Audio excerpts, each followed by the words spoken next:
Quick question, and don't overthink it, just answer in your head. If you disappeared for one whole month, who would actually come looking for you? Not who would like your last photo, not who would send a quick, "Hey stranger, I miss you," and then vanish again, but who would actually show up at your door, call your mom, and notice you were gone enough to do something about it. Take a second and really count them on your fingers. If you got past 2, I'm proud of you, because here's the truth almost nobody says out loud, and it's going to sting a little before it sets you free. Most people around you are not your people, they're just around. They laugh with you at lunch, they comment fire emojis on your posts, they call you bestie in a group chat, but if your life fell apart tomorrow, a lot of them would quietly disappear and leave you wondering what you did wrong. You didn't do anything wrong. You just finally saw the truth. And I know that's a hard way to start a video, because nobody wants to hear that the people around them might not really be there for them. It's easier to just keep scrolling and keep pretending everything's fine. But staying comfortable and staying blind aren't the same thing, and I think that's exactly why you clicked on this video in the first place, because some part of you already suspects something, and you've been carrying a question you haven't said out loud yet, not even to yourself. It usually sounds like, "Why does it feel like I'm the only one trying?" Or, "Why am I so tired after being around people who are supposed to make me feel good?" If either of those has ever crossed your mind, even for a second, even at 2 in the morning when you couldn't sleep, then this video is for you. That's the truth we're talking about today, not a checklist, just the honest, painful reality of what it feels like when someone doesn't really care about you, and how quietly that feeling sneaks into your life until you're sitting there wondering why it hurts so much to be around people who are supposed to love you. Let's get into it. Here's something wild, and you've probably felt it before without knowing why. You can be in a room full of people who love you and still feel like the loneliest person alive. You're at a party, or a family dinner, or texting in a group chat, and everyone's laughing, and you're laughing too, but there's this tiny voice in your chest, asking if anyone here actually sees you. That feeling isn't random, it's information. Your gut picks up on things your brain hasn't caught up to yet, and most people spend years ignoring that feeling, because facing the truth feels scarier than staying confused. Here's the thing nobody tells you though. Words don't cost anything. Anyone can say "I love you," anyone can say, "You can always count on me," and talk is cheap, like a $2 toy that breaks in 5 minutes. What actually tells you the truth is what people do, especially what they do when it's inconvenient for them, especially what they do when caring about you costs them something. Think about it like this. Anyone can say they'll catch you if you fall, and that costs nothing, it's just a sentence. But when you're actually falling, when your legs are actually giving out, that's when you find out who was telling the truth, and who was just filling the silence with something nice. Real care shows up in the inconvenient moments, the 3 in the morning phone call, the Tuesday afternoon when they had other plans but came anyway, the version of care nobody's watching and nobody's rewarding. So let me tell you a story, and maybe it isn't your exact story, but somewhere in it you're going to see your own life staring back at you. Someone close to you does something that hurts. Maybe they say something sharp and mean, maybe they promise to show up and just don't. Maybe they laugh at you in front of other people, the kind of laugh that makes your face go hot. And you're standing there thinking, okay, they're going to say something, they're going to feel bad, they're going to fix this. Then the next day comes, and they text you, like nothing happened. "Hey, did you see this video? Totally normal, totally light, like the hurt never existed." And here's the part that messes with your head the most. Because they're acting normal, you start to feel like the weird one, like maybe you're overreacting, like maybe you should just let it go and act normal too. So you do. You reply with a laughing emoji, you swallow the hurt like a hard pill with no water, and just like that the moment gets buried, and nobody ever has to say sorry. But think about what that really means. Saying sorry costs something. It means admitting you were wrong, it means feeling a little small for a second, and this person has decided, without ever saying it out loud, that they'd rather let you carry the hurt than pay that tiny cost themselves. That's not an accident, and it's not forgetfulness, that's a choice, made over and over. Every single time they skip past the moment instead of facing it. And it doesn't stop with the apologies that never come, because the same thing happens with real conversations. You know that feeling right before you say something real? Your chest gets tight, your hands might even shake a little. You've been holding this thing in for weeks and you finally decide today's the day. You take a breath and start talking, and they pick up their phone, or they say, "Can we talk about this later?" And later never actually comes. Or they crack a joke to change the subject, and everyone laughs, and the moment just slides away, like water down a drain.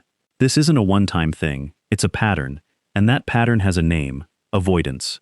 Some people simply cannot sit still when a conversation gets real, and the moment it needs honesty, or vulnerability, or accountability, they find the nearest exit and take it. If this keeps happening, you start changing too. You stop bringing up the hard stuff, you learn which topics are off limits, and you start hiding pieces of yourself, not because you want to, but because you've learned that showing them just leads to a wall. That's a very specific kind of lonely. And it's not the lonely of being by yourself, it's the lonely of standing right next to someone and still feeling like you're talking to a closed door. But it doesn't stop there either, because the silence doesn't just show up when you're hurting, it shows up when you're winning too. You tell them about something exciting, a new job, a new project, something you worked really hard on, and they say, cool, just cool, flat, empty, like you told them what you had for breakfast. You go through something hard, a breakup, a loss, a scary doctor's visit, and they don't check on you. Not that day, not the next day, not ever. You finally hit a goal you've been chasing for years, and they find out from someone else, and still don't say a word. But watch what happens when someone else has good news.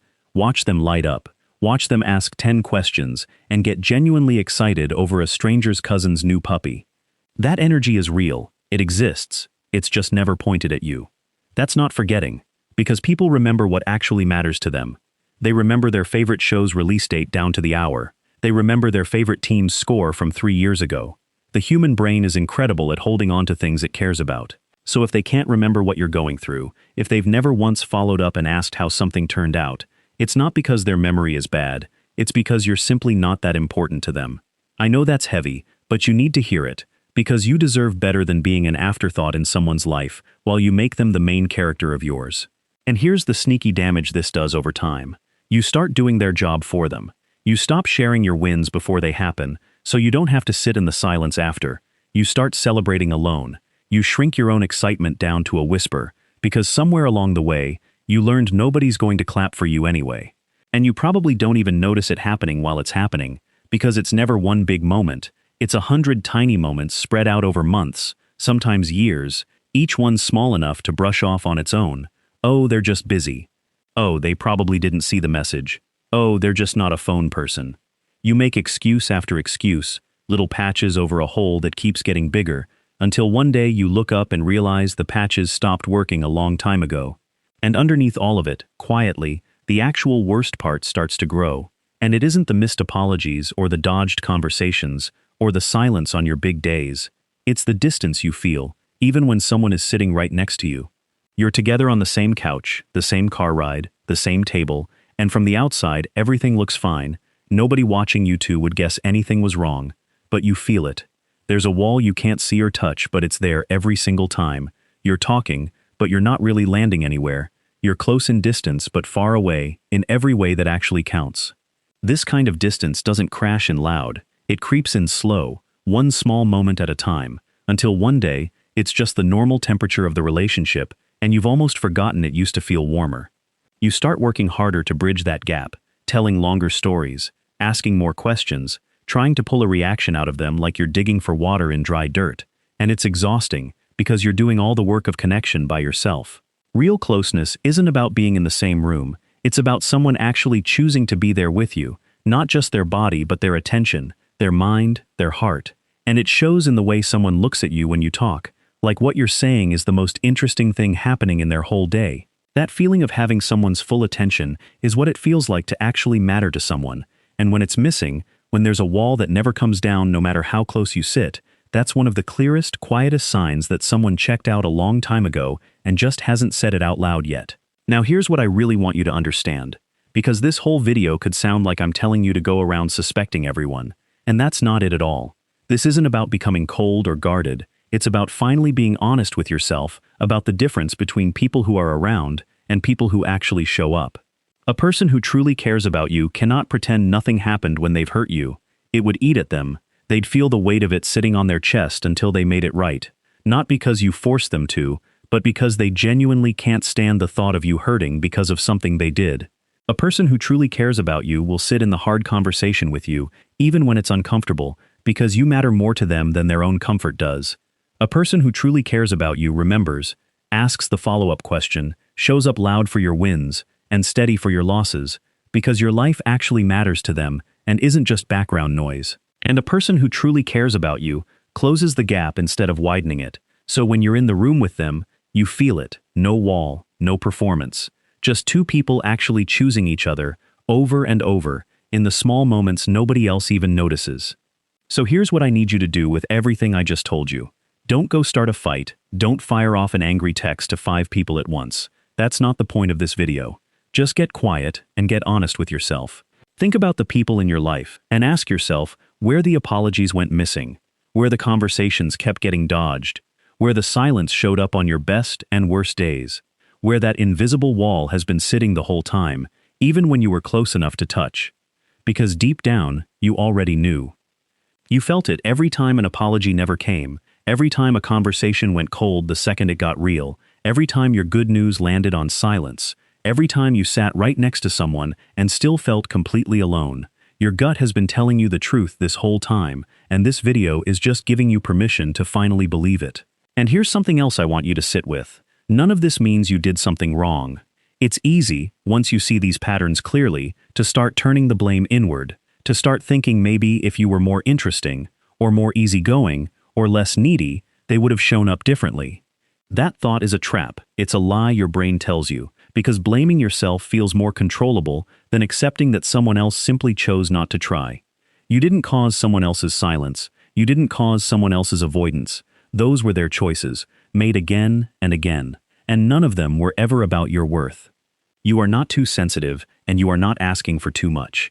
Wanting people to say sorry when they hurt you, wanting real conversations, wanting support, wanting to feel close to the people you're close to, none of that is a high bar. That is the bare minimum of what caring looks like. And the second you stop accepting less than that, everything starts to shift. Because the right people, the ones who actually mean it when they say sorry, the ones who lean into the hard talks instead of running, the ones who remember your wins and show up for your pain, they exist. And when you stop making room for people who don't care, you finally make room for the ones who do. So before you go, do one thing for me. Think of one person this video made you think of, just one, and ask yourself honestly how long you've been making excuses for the way they treat you. You don't have to do anything big today, just stop pretending you don't see it, and that's step 1. And honestly, it's the hardest step there is. If this hit home for you, hit subscribe. Take care of yourself. You deserve people who actually do.